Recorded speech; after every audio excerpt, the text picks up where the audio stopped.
Sub inspector की recruitment के aspirants कल गृह विभाग ने 2 साल की एज रिलैक्सेशन दे दी। उसके बाद मैंने कल भी जैसे आपको बताया था कि बहुत बड़ी तादाद में वो बच्चे हैं जो इस एज रिलैक्सेशन से मायूस हैं।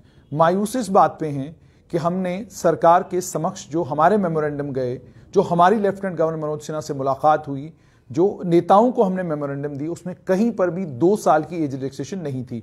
हर जगह हमने 5 साल की एज रिलैक्सेशन मांगी थी और मिली तो 2 साल की, और उस 2 साल के लिए भी कुल 8 दिन का वक्त है। और 8 दिन के वक्त के अंदर अंदर जो बच्चे 28 से 30 साल के इस छोटे से जुमरे में आते हैं, उन सारे बच्चों को सिर्फ 2 दिन है, 8 दिन है इस फॉर्म फिलअप करने के लिए। मेरे साथ वो बच्चे हैं जो इस एज रिलैक्सेशन के बाद भी ना तो ब्रैकेट में आते हैं 28 से 30 साल वाले ब्रैकेट में, और यही वो बच्चे हैं जो लोग लगातार प्रोटेस्ट कर रहे थे, लगातार आपको प्रेस क्लब के बाहर, भारतीय जनता पार्टी के नेताओं के घरों के बाहर, और यही वो बच्चे हैं जिन्होंने लेफ्टिनेंट गवर्नर मनोज सिन्हा से भी मुलाकात की थी और उन्हें भी ये चेताया था कि एज रिलैक्सेशन हम 5 साल की मांग रहे हैं, 2 साल की एज रिलैक्सेशन हमने मांगी ही नहीं।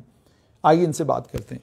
कल जो फैसला आया है कैसे देखते हैं इसको? सर बड़े दुखद फैसला है ये, और एक तरह से मेंटल ट्रॉमा कहेंगे हम बच्चों को, इस बच्चे उसका शिकार हो रहे हैं। पिछले 5 महीने से हम सर उम्मीद लगाए बैठे थे कि कुछ हमारे लिए ये सोचेंगे, क्योंकि आपको पता है कि सर नेग्लिजेंसी किसी की थी, तो हमने सर लॉ के बेसिस पर इसको क्लेम किया था। पूरे लॉ हमने भी समझाए और बीजेपी की तरफ से भी वो समझाया गया।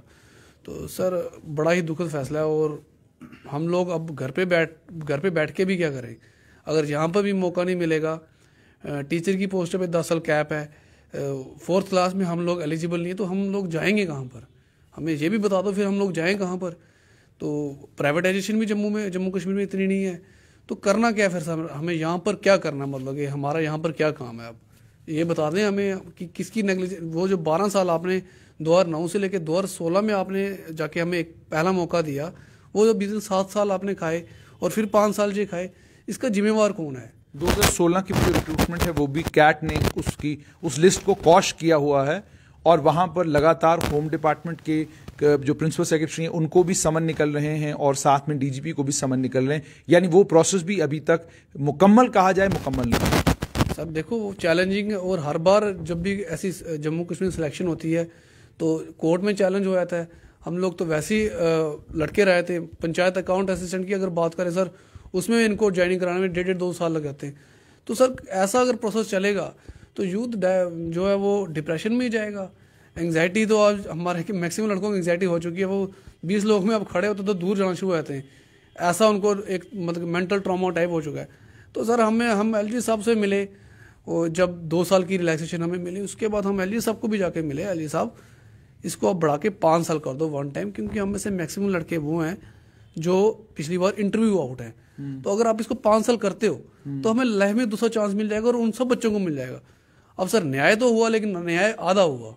तो सर न्याय कब से पक्षपात करने लगा, ये हमें समझ नहीं आया। मुझे बताएं, ये 2 साल का एज रिलैक्सेशन, क्या आप बच्चों में से ही कुछ बच्चे हैं जिन्होंने अलग से मेमोरेंडम तैयार किया या गवर्नमेंट को मेमोरेंडम दिया जिसमें 2 साल का एज रिलैक्सेशन मांगा? सर जितने भी मेमोरेंडम हमारी तरफ से फॉरवर्ड हुए, किसी भी पॉलिटिकल पार्टीज को, चाहे कश्मीर से हो चाहे जम्मू से हो, सर कोई भी मेमोरेंडम हमारा 2 साल का नहीं था। हमारा 5 ईयर 1 टाइम, जैसे आपने केएस में दी, जेकेपीएस में, अब हमने कहा कि आप इसको 5 ईयर 1 टाइम, क्योंकि हमें लगा सर ये सुनेंगे हमारी बात, दावे कर रहे हैं कि यूथ के लिए ये हो रहा है वो हो रहा है, तो हमें लगा कि सुनेंगे, हाँ नेग्लिजेंसी हुई है, हमें मौके कम मिले। तो सर ऐसा कुछ हुआ नहीं। मायूस है फैसला?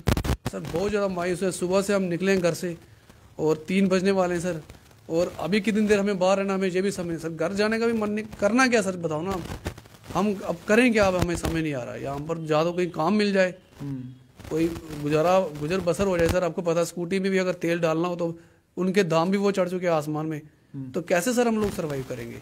तो और ऊपर से ऐसे फैसले सर। हमने सोचा था 5 ईयर का 1 टाइम मिलेगा, आराम से बैठ के घर में पढ़ेंगे, लेकिन ऐसा तो कुछ हुआ नहीं सर। आप कहाँ से आते हैं?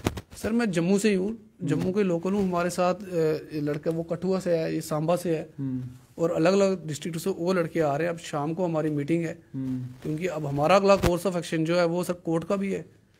आप कोर्ट का दरवाजा खटखटाएं? सर वही है, अब अभिनव शर्मा जी से हमारी कल भी बात हुई है और आज भी हमारी उनके साथ है शाम को मीटिंग। तो वो शुरू से हमें सपोर्ट भी कर रहे हैं। तो मुझे बताएं, ये सभी लोग आपकी वकालत कर रहे हैं, सभी लोग लेफ्टिनेंट गवर्नर के दफ्तर तक आपकी चिट्ठी पहुंचा रहे हैं, क्या वजह है? मैंने पिछली बार पूछा था, क्या आपको ये लगता है कि उनकी बात सुनी नहीं जा रही या सुन के अनसुनी की जा रही है? सर ये तो क्लियर है। अब ये सर हम पढ़े लिखे लोग हैं, आप किसी बच्चे को भी पूछोगे ये उसको कह रहा तो उन्हें सुनी नहीं जा रही सर इनकी। वो परसों भी एक बड़े चैनल पर जो युवा प्रधान है जो बीजेपी के, उन्होंने कहा कि हमने सेम डे ही रिकंसिडरेशन के लिए जयललिता साहब को भेज दिया था कि 2 साल का इसको मत कीजिए। तो सुनी नहीं जा रही सर। ये तो वही परेशान है सर। हम क्या, बीजेपी वाले भी परेशान है कि ये क्या हो रहा है कि इनकी सुनी नहीं जा रही। क्या आपको लगता है कि आपको 3 साल का एज रिलैक्सेशन मिलेगा? देखो सर, अभी तो लग नहीं रहा है, क्योंकि हमारी तो यही स्टार्टिंग से यही हमारी डिमांड थी, क्योंकि पिछले 4 महीने से हम धरना प्रदर्शन पे हैं और अलग अलग नेताओं से हम मिले हैं। देखो सर, दुखद फैसला है ये। हम एक डेमोक्रेटिक कंट्री में रहते हैं और डेमोक्रेसी का मीनिंग यही होता है people, government of the people, government by the people and government of the people and for the people.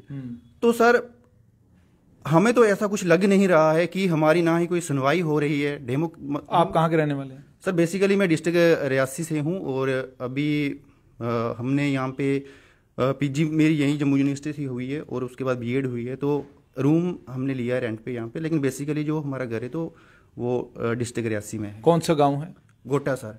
गोटा गांव। परिवार में पिताजी क्या करते हैं? सर पिताजी पहले आर्मी में थे और उसके बाद रिटायर होने के बाद वो टीचर में थे, लेकिन वो उनकी हार्ट अटैक की वजह से डेथ हो गई थी।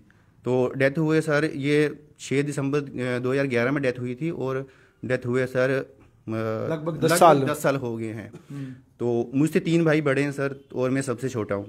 तो मैंने एनसीसी भी ज्वाइन किया था सर, लेकिन अभी मुझे लग रहा है कि जो एनसीसी मैंने ज्वाइन की थी, जो मैंने सर्टिफिकेट लिए थे, उनका मुझे अब कोई भी उनकी कोई वैल्यू नहीं रही है, क्योंकि यही एक लास्ट मौका था जिसमें अभी इन्होंने एनसीसी सर्टिफिकेट के लिए 5% मार्क्स रखे थे, बी के लिए 3 और ए के लिए 2% रखे थे।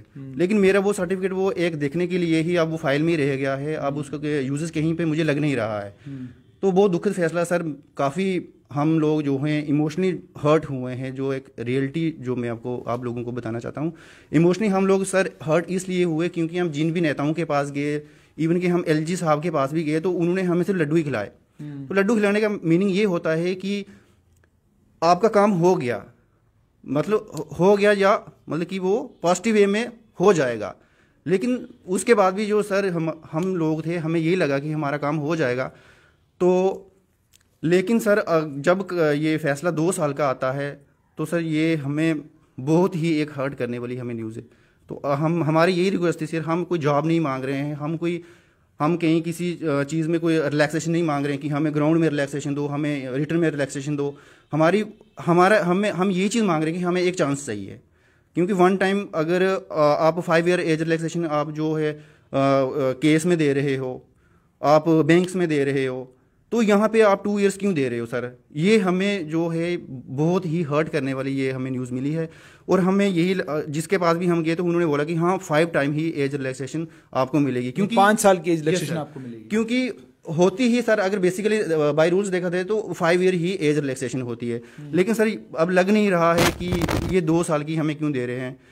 तो हम तो बहुत दुखित हैं सर। जो अब मतलब बाई हार्ट हम बोल रहे हैं कि वी आर वेरी पैनिक। आप सुन सकते हैं कि बच्चे क्या कह रहे हैं, कि बहुत दुखी हैं, बहुत परेशान हैं। कुछ और बच्चे, क्या नाम बेटा आपका? जी गौरव सर। गौरव, आप कहाँ से आते हैं? जी सांबा से। सांबा से।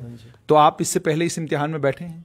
जी मैं 2016 में बैठा हूँ इस एग्ज़ाम में। ठीक है। वो भी अनफॉर्चुनेट रहा, मैं मेरिट आउट हूँ। ठीक है, मुझे एक ही चांस मिला लाइफ में, और आपको पता है ये लिस्ट क्रैश भी, काफ़ी बच्चों ने केस भी किया था इस एग्ज़ाम पे, क्योंकि जो रिक्रूटमेंट थी प्रॉपर तरीके से हेल्ड नहीं हुई थी। 2016 की बात कर रहे हैं? जी हाँ जी। तो वो भी सर बहुत एक मतलब हमारे साथ तो एक ट्रॉमा ही है कि हम उस चीज़ को एग्ज़ाम करते करते रह गए हम। ठीक है, कि हमें गवर्नमेंट से उम्मीद थी, क्योंकि जब बीजेपी सरकार आई हमें बहुत सारी उम्मीदें थी कि हमें यहाँ पे मौका मिलेगा और फेयर सिलेक्शन होगी, बट कहीं ना कहीं वो भी अनफेयर रहा। ठीक है, ये भी आपको पता है, कोर्ट में केस चला काफ़ी देर, तो ये अनफेयर ही था कि आज हम यहाँ पे आज भी यहीं पे खड़े हैं सर। आज भी परेशान है। एक और बच्चा है, बेटा आपका क्या नाम है? सर मेरा नाम विक्रम है। विक्रम, आप कहाँ से हैं? सर मैं सांबा डिस्ट्रिक्ट से। सांबा डिस्ट्रिक्ट से। ग्राम? सर रामगढ़। रामगढ़ से आप आते रहते कहाँ, बॉर्डर के पास? सर रामगढ़ खास, रामगढ़ खास। हाँ जी। तो ये जो लेफ्टिनेंट गवर्नर मनोज सिन्हा की प्रशासन ने ये फैसला किया है कि आपको 2 साल का एज रिलैक्सेशन दिया जाएगा, 5 साल का नहीं दिया जाएगा, तो आप कितने महीनों से, कितने सालों से आउट हैं? सर मुझे भी लाइफ में फर्स्ट टाइम चांस मिला था 2016 में, 2016 में। तो सर उसमें भी हम इंटरव्यू आउट हो गए उसमें। तो अच्छा, इंटरव्यू से आउट हुए? हाँ जी। तो सर इसमें तब से सर हमें ऐसे लग रहा था कि शायद 1-2 साल में दोबारा से रिक्रूटमेंट होगी तो हम दोबारा से पार्टिसिपेट कर पाएंगे उसमें। लेकिन सर अभी इनको पता नहीं डिपार्टमेंट का फेलियर होगा कि इन्होंने दोबारा पोस्ट नहीं निकाली, तो उसी की वजह से सर हम ओवर एज हो गए। तो आज सर हम दोबारा से 4-5। कितनी एज है आपकी? अभी सर मेरी 31 है। अच्छा, 31, यानी 1 साल से आप आउट? हाँ जी। तो सर अभी हमें ऐसे लग रहा था कि हमारा काम हो जाएगा, जब तक हम एल से मिल के आए हैं। तो सर अभी तो बस सैड ही हैं सर, कुछ न्यूज़, कुछ पॉजिटिव आउटकम तो कुछ आई नहीं है हमारी। तो ये आपने सब इंस्पेक्टर की रिक्रूटमेंट के जो एस्पिरेंट्स हैं उनकी बात आपने ध्यान से सुन ली कि ये एस्पिरेंट्स सभी ये कह रहे हैं कि हम सरकार से नौकरी नहीं मांग रहे हैं, हम सरकार से रिक्रूटमेंट के इस इम्तिहान में बैठने का मौका मांग रहे हैं। ये लगभग पिछले 4 महीनों से लगातार ये बच्चे अलग अलग नेताओं के दरवाजों पर दस्तक दे रहे हैं, लेफ्टिनेंट गवर्नर मनोज सिन्हा की प्रशासन से गुजारिश कर रहे हैं, वहां गुहार लगा रहे हैं। ये अलग अलग गांव देहात से आने वाले बच्चे हैं, शहर के बच्चे हैं, हर जगह के बच्चे हैं, बहुत बड़ी तादाद है इन बच्चों की। इन बच्चों को उम्मीद ये थी कि हमने जो मेमोरेंडम में 5 साल मांगे हैं, 5 साल हमें मिलेंगे, लेकिन सरकार ने तय किया कि हमने 2 साल देने हैं। इसीलिए कहते हैं कि लोकतांत्रिक सरकार में जो सरकार का इनपुट होता है वो इनपुट आम जनमानस से आता है, आम जनता से आता है, और आम जनता का जो इनपुट होता है उसी इनपुट पर लोकतांत्रिक सरकारें काम करती हैं। जब प्रशासन बाबू लोगों के हाथों में हो तब ये तवक्का और उम्मीद रखना कि प्रशासन आपकी बात सुनेगा और प्रशासन के पास वो हृदय होगा जिस हृदय से प्रशासन ये सोचेगा कि ये जो बच्चे मांग रहे हैं वो सिर्फ रिक्रूटमेंट के इम्तिहान में बैठने का मौका मांग रहे हैं, नौकरी नहीं मांग रहे हैं। ये जरा मुझे लगता है कि ओवर एक्सपेक्ट करना होता है। तो उम्मीद और तवक्का ये कि लेफ्टिनेंट गवर्नर मनोज सिन्हा का प्रशासन रिकंसिडर करे अभी भी इस डिसीजन को और इन बच्चों को रिलीफ दे।